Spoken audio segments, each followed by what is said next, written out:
ஏழைகளின் சாந்தியும் சமாதானமும் அனைவரும் வரட்டுமாக. அன்புக்குரிய சகோதரர், இன்றைய மயிலாடுதுறை மாவட்ட விவசாய நிலையில் செயலாளர் சதீம் அவர்கள் இந்த ஊருக்கு அவசியம் வருகை தர வேண்டும், ஜமாத்தினரையெல்லாம் சந்திக்க வேண்டும் என்று எங்களிடம் கேட்டுக்கொண்டது கிடக்க இன்றைய தினம் எல்லாம் சந்திக்க வருகை தந்திருக்கின்றோம். துரதிர்ஷ்டவசமாக நுகர்துறைக்கு உங்களோடு ஜமாத்தோடு வந்து தொட வேண்டும் என்ற எண்ணத்தோடு இயல்போடு நான் வந்து கொண்டிருந்தேன். மறுபடியில அந்த ரயில்வே பகுதியிலே ஒரு நிறுத்தம் ஏற்பட்ட காரணத்தினால 20 நிமிடங்களுக்கு மேலாக போக்குவரத்து அந்த நிறுத்தம் மீது நான் இருக்க வந்தார்.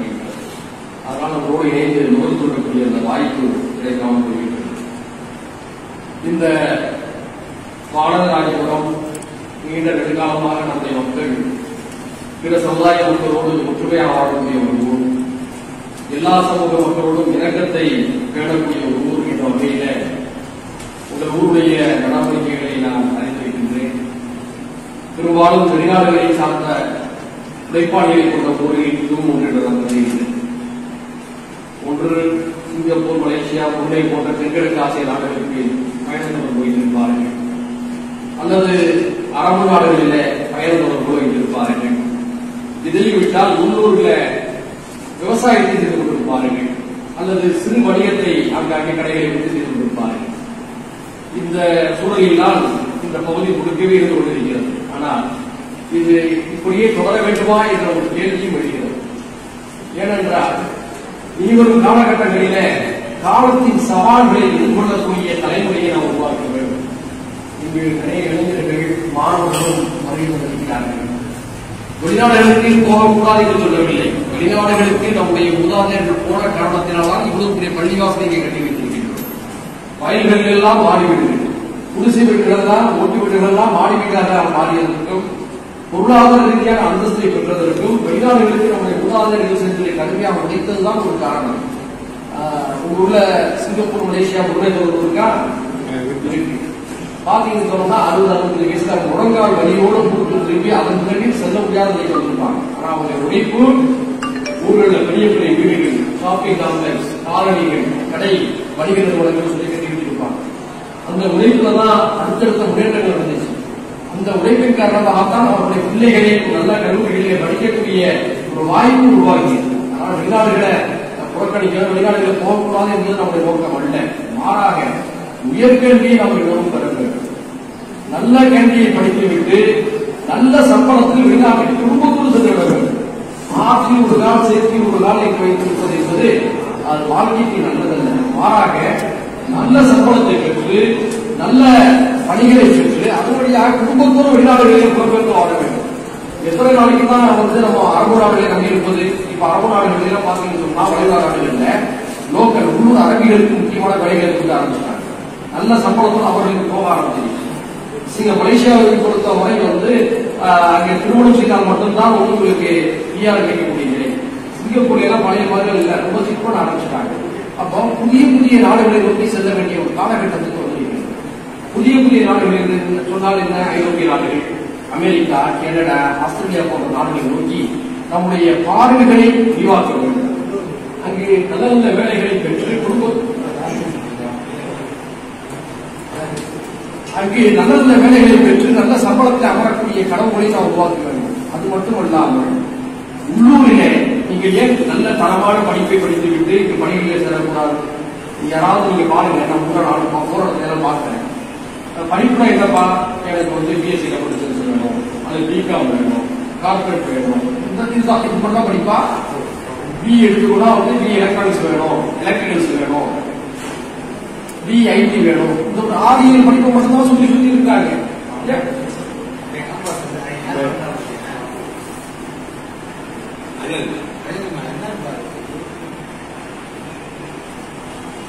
ஒரு 3-4 படிப்புகளை சுத்தித்தான் எல்லாரும் வர்றாங்க. அப்ப வேற படிப்பு இல்லையா? பி அக்ரின்னு ஒரு படிப்பு இருக்கு, விவசாயம் சார்ந்த படிப்பு. அதையே படிக்க மறுக்கிறாங்க. ஏன் பெற்றோர்கள் அந்த பிள்ளைகளை அதை ஊக்குவிக்க மாட்டேங்கிறீங்க? அந்த படிப்பு முடிக்கணும்னு சொன்னா எவ்வளவு பெரிய எதிர்காலத்தில் விவசாயத்தை சார்ந்த இயற்கை விவசாயம், மண் விவசாயம், பொதுவாக நம்முடைய மண் சார்ந்த விவசாயத்துக்கு உலகம் முழுக்க வாய்ப்பு அதிகரிக்கிறது. ஏன் பிஎட் படிக்க மாட்டேங்கிறீங்க? பிபிஎஸ்சி மீனவத்துறை சார்ந்த படிப்பை ஏன் படிக்க மாட்டேங்கிறீங்க? டிஃபென்ஸ் பிஎஸ்சி டிஃபென்ஸ் படிப்பு இருக்கு, ராணுவத்தை வேலை வாய்ப்பு கிடைக்கும், ஏன் அதை படிக்க மாட்டேங்கிறீங்க? எத்தனை வழக்கறிஞர்களா ஏன் உருவாக மாட்டேங்கிறீங்க? வழக்கறிஞர் லா காலேஜ் பக்கமே அதை திரும்பி பார்க்கறது இல்லையே. அதுக்காக இன்னைக்கு வந்து மிகப்பெரிய வெற்றிடம் இருக்கு. அதை போன்ற படிப்பை பற்றி நம்ம கவனம் செலுத்தணும். நான் இந்த ஜமாத்துக்கு வைக்கிற வேண்டுகோள் என்ன சொன்னோம்னா, இனி வரும் காலங்களில் இந்த வருடம் கோவிட் காரணமா எல்லாமே மாறி போயிடுச்சு. இந்த கோவிட் கொரோனா எப்போது முடியும் என்பது யாருக்குமே தெரியல. இது அல்லாஹ் அறிந்தது, ஆண்டவன் அறிந்ததுன்னு சொல்லி எல்லாருமே சொல்ல ஆரம்பிச்சிட்டாங்க. ஏன்னா நிலைமை அப்படி இப்போது மோசமா போயிடுது. இப்போதும் கூட வந்து நிலைமை வந்து சீரடையல. இங்க ஜமாத்துல பெரியவர்கள் தான் கவனம் முகக்கவசம் கொடுக்குறீங்க. ஆனா பெரும்பாலான ஆட்கள் முகக்கவசமே இல்லை. தடுப்பு மருந்து இன்னும் கண்டுபிடிக்கிறாங்க. தடுப்பு மருந்து கண்டுபிடிச்சு வானாதி ராஜபுரம் மெடிக்கலுக்கு வரது ஒரு வருஷம் வருது. நிறைய பேருக்கு என்னன்னா தடுப்பு நீங்க கண்டுபிடிச்சா நான் அடுத்த வாரம் ஊருக்கு நினைக்கிறாங்க. பரவலாக இருந்து ஒரு வருஷம் ஆகும். நம்ம ஊர் மெடிக்கல் மயிலாடுதுறை மெடிக்கலுக்கு வரது ஒரு வருஷம் ஆகும் இந்த மருந்து. அப்போ முகக்கவசம் தான் தீர்வு. நான் எதுக்கு இதெல்லாம் நான் மாட்டிருக்கேன், மைக்கினால அதை கிளம்புனேன். இல்லைன்னு சொன்னா எதாவது மாட்டிக்கிட்டு இருப்பேன். முழுக்கமாக தான் இருக்கு. ஆனா வேற வழி இல்லை. தடுப்பு மருந்து கண்டுபிடிக்கப்படாத நிலையில முகக்கவசம் மட்டும்தான் ஒரே மருந்தாக இருக்கு. அதையும் தாண்டி இந்த நோய் வந்தா இது அல்லாவுடைய நாடு. அது வேற விஷயம். இதெல்லாம் போட்டுட்டு வந்துருக்கீங்க அப்படின்னு சொல்லி சொல்லக்கூடாது. பாருங்க, உங்க பக்கத்துல தான் துறைக்கல் அமைச்சர் நல்லா ஒரு 20 நாளைக்கு 20 நாளைக்கு முன்னாடி நான் அவரை சந்திச்சு நல்லா பேசிக்கிறேன், உற்சாகமா பேசிக்கிட்டு இருந்தேன். இன்னைக்கு இல்லை. இந்த நோய் அப்படிப்பட்ட நோயாக இருக்கு. அதனால இந்த காலகட்டங்களில் நிறைய நிகழ்ச்சிகள் தவிர்க்கிறோம். இருந்தாலும் ஒருவேளை இந்த நோய் கடவுளையில எல்லாம் முடிவு பண்ணி சொன்னோம்னா, உங்க ஜமாத்தின் சார்பாக இதே பள்ளிவாசல்ல காலையில 10 மணிக்கு கேரியர் கைடன்ஸ், அதாவது என்ன படிக்கலாம், எங்கு படிக்கலாம் அப்படிங்கிற ஒரு முகாம் நடத்துங்க. துறை சார்ந்த வல்லுநர் இருக்காங்க, ஆளுதாங்க, நான் எங்க சொல்லுங்க, நானே அனுப்பி வைக்கிறேன். எந்தெந்த ஊர்ல எந்தெந்த வகையான படிப்பு இருக்கு, எந்தெந்த வகையான படிப்புக்கு என்னென்ன வகையான ஸ்காலர்ஷிப் இருக்கிறது அவங்க சொல்லுவாங்க. அதை நம்ம பிள்ளைங்களுக்கு எடுத்து வைங்க. பெண் பிள்ளைகள் படிக்க வைங்க. பெண் பிள்ளைகள் பரவலா படிக்க ஆரம்பிச்சுட்டாங்க. பெண்கள் கல்லூரிகளும் நிறைய உருவாக ஆரம்பிச்சிருச்சு. படிக்க வேண்டிய கல்வி என்பது ஒரு மிகப்பெரிய செல்வம். கற்றாருக்கே சந்தேகம்லாம் சிறப்பு சொல்றாங்க. அண்ணா பெருமானார் ஸல்லல்லாஹு அலைஹி வஸல்லம் அவர்கள் கல்விக்கு அவ்வளவு முன்னுரிமை கொடுத்தாங்க. எந்த அளவுக்கு சொன்னா உங்களுக்கு எல்லாம் தெரியும். பத்ர் யுத்தம் நடக்குது. அந்த பத்ர் யுத்தத்துல நபிகள் நாயகம் ஸல்லல்லாஹு அலைஹி வஸல்லம் அவர்கள் வெற்றி பெறுகிறார்கள். வெற்றி பெற்ற பிறகு எதிரிகள் கைது செய்யப்பட்டிருக்கிறார்கள். கைது செய்யப்பட்ட எதிரிகளை என்ன செய்யலாம் என்று கேட்கும்போது நபிகள் நாயகம் ஸல்லல்லாஹு அலைஹி வஸல்லம் அவர்கள் சொன்னார்கள், கைது செய்யப்பட்ட எதிரிகளை அழைத்து உங்களை எத்தனை பேருக்கு கல்வி கற்றிருக்கிறீர்கள் என்று கேட்கிறார்கள்.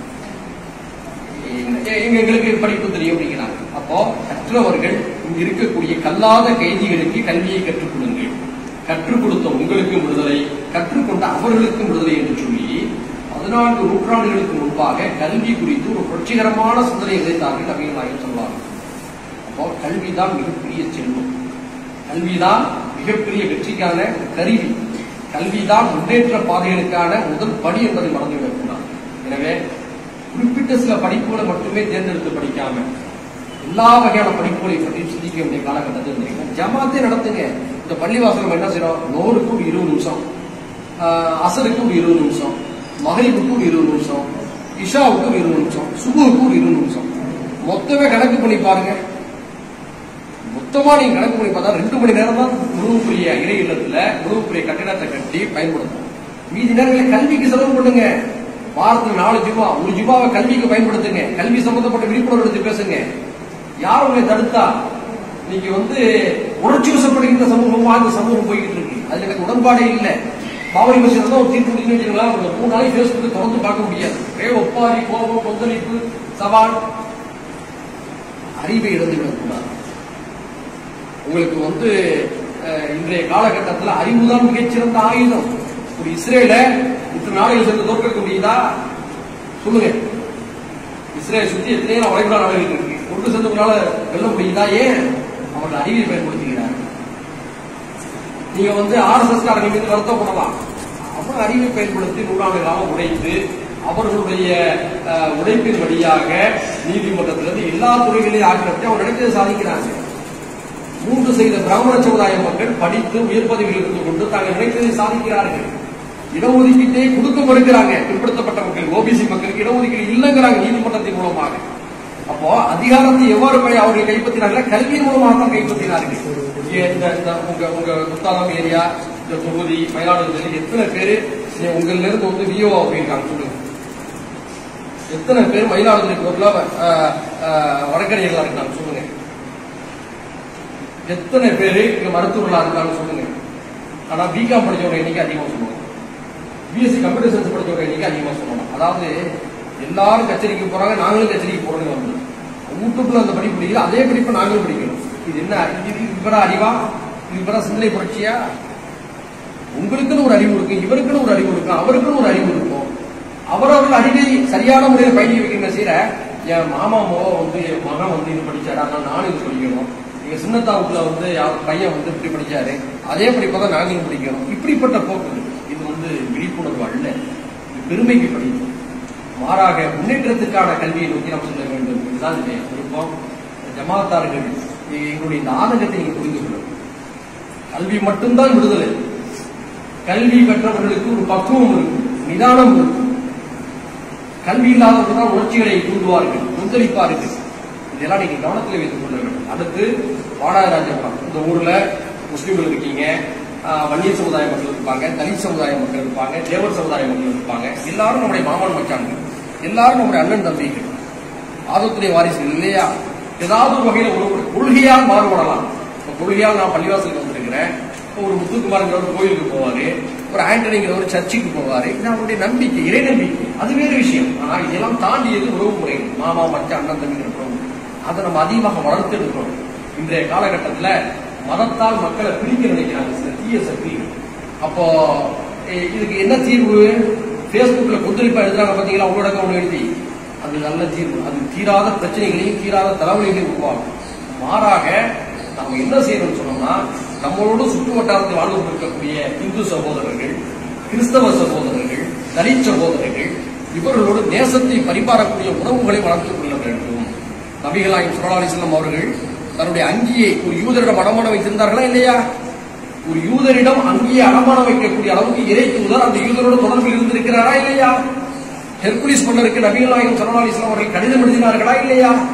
நஜ்ஜாசி மன்னரிடம் தன் தோழர்களை அனுப்பி வைத்தார்களா இல்லையா? ஷாம் தேசத்திலிருந்து, சிரியாவிலிருந்து வருகை தந்த கிறிஸ்தவர்களை மஸ்ஜிதின் நபவி பள்ளிவாசலில் வைத்து வரவேற்று மகிழ்ந்தார்களா இல்லையா? விருந்தோம்பல் செய்தார்களா இல்லையா? நபிகள் நாயகம் ஸல்லல்லாஹு அலைஹி வஸல்லம் அவருடைய வாழ்க்கையிலிருந்தே இந்த சமூக நல்லிணக்கத்தை, புரிதலை நாம் பார்க்க முடியும். எனவேதான் சொல்கிறேன், வாடாதிராஜபுரத்தில் சுற்று வட்டாரத்தில் இருக்கக்கூடிய இந்துக்கள், கிறிஸ்தவர்கள், தலித் சமுதாய மக்களோடு அதிகமான நெருக்கத்தை பாராட்டுங்கள். திருமணங்கள் நடக்கின்ற போது அவர்களுக்கு பத்திரிகையை கொடுங்கள். அதே போன்று நோன்பு துறப்பு நடக்கிறோம், இஃப்தார் பார்ட்டின்னு சொல்லி சென்னையில் நடத்துறாங்க, அது வேறு விஷயம். நீங்க என்ன செய்யணும்னு சொன்னோம்னா, உங்க ஊரை சுற்றி ஒரு 5 கிலோமீட்டர்ல பல்வேறு இந்து சமுதாய மக்கள், கிறிஸ்தவ சமுதாய மக்கள் வாழக்கூடிய கிராமங்கள் இருக்குல்ல, கடைசி 10 நாள்ல அல்லது கடைசி 15 நாள்ல ஒவ்வொரு ஒரு கிராம பஞ்சாயத்திற்கும் உங்க ஜமாத்தின் சார்பாக ஒரு அழைப்பு கொடுங்க. என்னன்னு சொன்னா, உங்க ஊர் கிராம பஞ்சாயத்தார்கள் எங்க ஊர்ல இந்த இஃப்தார் நிகழ்ச்சி வச்சிருக்கோம், 6:15 காலத்துக்கு எங்க பள்ளியில 6:30 மணிக்கு அந்த பருவ காலத்துக்கு ஏற்ற நேரத்தை தீர்மானிப்போம் இல்லையா? நீங்களாம் எங்களுடைய வந்து நோன்பு துறங்கன்னு சொல்லி கூப்பிட்டுங்க. அவங்க சந்தோஷப்படுவாங்க. அவங்க என்ன நினைப்பாங்கன்னா, ஜமாத்தை நம்ம மதிச்சு இந்த ஒரு பள்ளிவாசலுக்கு அவங்க சேர்ந்து நோன்பு துறக்கிறது அழைப்பு கொடுத்துருக்காங்க, நாம போகணுங்கிற அந்த எண்ணத்துக்கு வருவாங்க. அது என்ன ஆகும்? இலக்கத்தை ஏற்படுத்தும். யாராவது ஒரு இடையில போய் கொடுத்தி போடுவான் ஒரு உரசனை, அந்த இவங்களே தூக்கி வீசுவாங்க. ஏப்பா நம்மளோட ஒத்துமையா இருக்காங்க, தாயா பிள்ளையா இருக்காங்க, ஏன்பா இது போன்ற விஷயங்கள் எல்லாம் செய்றீங்க அப்படின்னு சொல்லி சங்கிகளுக்கு எதிராக அவர்கள் கொந்தளிப்பார்கள். சங்பரிவார அமைப்புகளுக்கு எதிராக அவர்கள் நடவடிக்கை எடுப்பார்கள். இதுதான் எங்களுக்கு தேவை. அதே போன்று வெள்ளிக்கிழமை ஜுமா நடத்துறீங்க, ஒண்ணு இல்ல, ஒவ்வொரு ஊர்ல இருக்கக்கூடிய பல்வேறு சமூகங்களை சேர்ந்தவங்கள எங்க ஊர்ல இன்னைக்கு ஜும்மா இருக்குல்ல, வாரத்தோட அனுபவம், நீங்க என்னமோ எல்லாமே வெளியில இருந்து கேட்டுட்டு இருப்பீங்க. ஒரு 10 நாட்கள் போடுறோம், வாங்க நீங்க வந்து உட்காந்து பாருங்க, எப்படி உழவு செய்யறோம், எப்படி தொழுகைனா என்ன, அங்க குப்பா பயன்டா என்ன, சொற்பொழிவு, அது இங்க என்ன நடக்குது, தொழுகையில எப்படி எல்லாரும் வரிசையில் நிக்கிறாங்க, நீங்க வந்து பாருங்க, அழைப்பு கொடுங்க. அவங்க வந்து பார்க்கும்போது சந்தோஷப்படுவாங்க. 2, 1 புரிதல், என்ன நடக்குங்கிறத புரிஞ்சுக்கிடுவாங்க. 2வது சந்தோஷம், நம்மள ஜமாத்து கொடுத்தாங்க, தொழுகை என்ன நடக்குங்கிறத பார்க்க சொன்னாங்க, நம்மளோட நேசமா இருக்கிறாங்க. இதுதாங்க இன்னைக்கு தேவை, இதுதான் இன்னைக்கு தேவை. அதே மாதிரி பள்ளிவாசல்ல வந்து ரபியுல் அவ்வல் என்பது முதல் வசந்தம். இந்த மாதத்துல வந்து சீரத்து நபி விழாவை ஏற்பாடு செய்யுங்க. சகோதர சமுதாய மக்கள் அழைத்து அவங்களுக்கு ஒரு சின்ன ஒரு கேசரி, ஒரு பிஸ்கெட், ஒரு டீ, இதை ஒரு விருந்தோம்பல் செய்யுங்க. அதுதாங்க அன்பை வளர்க்கும், நேசத்தை வளர்க்கும். இதெல்லாம் இன்றைய காலகட்டத்தில் மிகவும் தேவை. ஏன்னு சொன்னால், இன்று சில இளைஞர்கள் தவறாக நினைத்துக் கொள்ளாதீங்க, நான் பல இடத்துல நான் ஆதங்கப்படுறேன். ஏன்னு சொன்னோம்னா, பெரும்பாலும் வெளிநாடுகளுக்கு சில சகோதரர்கள் போறாங்க, அவங்களுக்கு அங்க 8 மணி நேரம் தான் வேலை, மீதி நேரம் சும்மா இருப்பாங்க. ஊர்ல பேஸ்புக்ல ஏதாவது எழுதிட்டு அங்க உட்கார்ந்து இருப்பாங்க. இந்த பிரச்சனை வழி பிரச்சனை யார் கையாளுவா? சமூக சேவர்கள், ஜமாத்துகள் வரலாம். எதையாவது செஞ்சுட்டு போயிடும். அதனால முகநூல்ல, பேஸ்புக்ல உணர்ச்சிகளை கொட்டக்கூடிய வேலைகள் செய்யாதீங்க, பதற்றத்தை தூண்டாதீங்க. அது இல்லாம இந்த நாட்டில் இருக்கக்கூடிய 90% இந்து சமுதாய மக்கள் மிகவும் நல்லவர்கள். நான் அவர்களோடு 2 கடந்து படையை கொண்டு வருவோம் என்ற காரணத்தால் சொல்கிறேன். 200 ஆண்டு காலம் ஆங்கிலேயர்கள் ஆட்சி செய்தார்கள் இந்தியாவில். எத்தனை விடுதலை போராட்டங்கள் நடைபெற்றது 200 ஆண்டு காலத்தில். ஆனால் 800 ஆண்டு காலம் முஸ்லிம்கள் இந்தியாவை ஆட்சி செய்தார்கள். எங்கேயாவது விடுதலை போராட்டங்கள் நடைபெற்றதா? எதிர்கழகங்கள் நடைபெற்றதா? அப்படியெல்லாம் என்ன அர்த்தம்? முஸ்லிம்கள் மீது இந்த நாட்டுடைய இந்துக்களுக்கு மிகப்பெரிய மரியாதை உண்டு, அன்பு உண்டு. அதை வளர்த்திருக்க வேண்டிய கடமை நமக்கு குறிப்பாக இளைஞர்கள், மாணவர்களுக்கு இருக்கிறது. ஏன் அதை சொன்னா, நீங்க RSSக்கு எதிராக கருத்தை பதிவு செய்யறங்கிற பேர்ல, பிஜேபிக்கு எதிராக கருத்தை பதிவு செய்யறங்கிற பேர்ல சோசியல் மீடியாவில் எதையாவது பொருட்கள் மாற்றத்தை போடுறாங்க. அதனால என்ன ஆகுதுன்னா, நடுநிலையா இருக்கும் இந்துக்களை பிஜேபிக்கு போற சூழ்நிலை உருவாயிடும். அப்போ புத்திசாலித்தனம் என்ன? இந்துக்களை எப்போதும் போட்டு தாயாய்களை அரவணைத்துக் கொள்வதா, தாறுமாறாக கருத்தலை போட்டு பொதுவாக இருக்கக்கூடிய இந்துக்களை பிஜேபி பக்கம் சேர்த்து விடுவதா? யோசிக்க வேண்டாமா? இது ஒரு சில இளைஞர்கள் செய்யக்கூடிய வேலைகள். RSS ரசிக்கிறாங்க, இப்படிதான் போடணும், அந்த பதிவு எடுத்து பரப்பணும். பாத்தீங்களா? அப்போ ஒரு பானை பால்ல ஒரு விஷங்கள் என்ன ஆகும்? எனவேதான் சொல்றேன், ஜமாத்தார்களே, இளைஞர்களே, சமூக இணையதளங்களில் எல்லாவற்றையும் பதிவு செய்யாதீர்கள். சமூக இணையதளங்களில் தேவையற்ற கருத்துக்களை உருவாக்காதீர்கள். சமூக இணையதளங்களில தேவையற்ற விஷயங்களை ஷேர் செய்யாதீர்கள். பிற சமூகத்துடைய உள்வாகி நீங்கள் தலையிடாதீர்கள். உதாரணத்துக்கு இப்போ திருமாவளவன் அவர்கள் அந்த மனு தர்மம் சம்பந்தமாக ஒரு கருத்தை சொல்லியிருக்கிறார். என்னோட பத்திரிகையாளர்கள் கேட்டாங்க, என்ன கேட்டாங்க, இதை பத்தி நீங்க என்ன நினைக்கிறீங்க? நான் வந்தாங்க பிரஸ் மீட். அப்ப நான் சொன்னேன், நான் அவங்க என்ன சொன்னாங்க எனக்கு தெரியாது, அப்படியே சொன்னாலும் இது சம்பந்தமான கருத்து சொல்ல மாட்டேன். ஏன்? கருத்து சொன்னா தேவையில்லாம தேவையற்ற பிரச்சனைகள் இருக்கும். இதுதானே நாகரிகம், இதுதானே பண்பாடு, இதுதான் நமது எல்லை. ஆனா சில பேர் சோசியல் மீடியா உட்காந்துட்டு மனு தர்மம் என்ன சொல்லியது பாத்தீங்கன்னா, அப்ப இப்படி எழுதும்போது அவன் மார்க்கத்தில் உள்ள மற்ற விஷயங்கள் தேவையில்லாம அவங்க ஏதாவது விமர்சிப்பாங்களா இல்லையா? ஏன் தேவையில்லாம அடுத்த மூக்க போய் நம்ம சொல்லிடணும்? தேவையற்ற விஷயங்களை நம்ம தடுத்து நிற்கணும். சபரிமலை கோயில் உள்ளாக்க பெண்கள் போகலாமா இல்லையாங்கிறது அந்த மனத்துடைய உள்வாரம். அதை பத்தி சோசியல் மீடியாவில் நம்ம யாரும் பேசக்கூடாது, தேவையில்லை. லக்கும் தீனுக்கு வழிய தீன், உங்கள் மார்க்கம் உங்களுக்கு, எங்கள் மார்க்கம் எங்களுக்கு. ஆனா அதிக பிரசித்தி தரும். அதாவது இவங்க வீட்டையும் கட்டுப்பட மாட்டாங்க, பெற்றோர்களும் கட்டுப்பட மாட்டாங்க, ஊரும் கட்டுப்பட மாட்டாங்க. எதையாவது எழுதி போட்டு போயிருது. அவன் என்ன செய்யறான்? கெட்ட வார்த்தையில திட்ட ஆரம்பிச்சான். எதுக்கு தேவையில்லாத வேலைகள் இதெல்லாம் ஏன் சுட்டி காட்டணும் சொன்னா, தயவு செய்து எனக்கு கலை தெரிஞ்சு கண்டும் காணாமல் ஒரு தீமையை கண்டா அவன் தடுத்து நிறுத்தணுமா இல்லையா? நமக்கேன சொல்லி கண்டு காணாம போகக்கூடாது. வெள்ளிக்கிழமை ஜும்மாவுல கட்டாயமா வலியுறுத்துங்க. ஜமாத்தார்களுக்கு, உலமாக்களுக்கு பெரிய கடமை இருக்கு. ஏன்னு சொல்லணும்னா, இன்று தவறான சக்திகள், மதவாத சக்திகள் இந்தியாவும் உத்தரப்பிரதேசமாகவும் குஜராத்தாவும் மாற்ற நினைக்கிறாங்க. அப்படி நினைக்கின்ற பொழுது நாம் இந்த மண்ணை, தமிழ்நாட்டை தமிழகமாக நாம் பாராட்ட வேண்டும், பாதுகாக்க வேண்டும். இங்க ஒரு வன்னியர் வீட்டுல ஒரு முஸ்லீம்கள் எல்லாம் திருமணம் நடக்காதுங்க. ஒரு தேவர் வீட்டுல ஒரு முஸ்லீம் எல்லாம் திருமணம் நடக்காதுங்க. ஒரு தலித் வீட்டுல ஒரு முஸ்லீம்கள் எல்லாம் திருமணம் நடக்காது. அப்படிப்பட்ட உறவு முறைகள் இந்த மண்ணில் இருக்கு.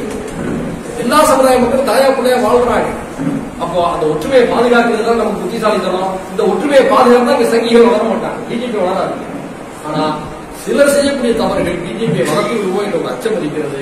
அது போன்ற நடவடிக்கை எல்லாம் தவிர்த்துக் கொள்ள வேண்டும் என்ற நேரத்தை காத்திருந்து எங்களை சந்தித்து வரவேற்பு கொடுத்ததற்காக மாணவர்கள், ஜமாத்தார்களுக்கு, முத்தமல்லிகளுக்கு, சமூக ஆர்வலர்களுக்கு, உலமாக்களுக்கு, இளைஞர்களுக்கு அனைவருக்கும் மனிதநேய ஜனநாயகத்தின் சார்பில் எமது நெஞ்சார்ந்த நன்றிகளை தெரிவித்துக் கொள்கிறோம்.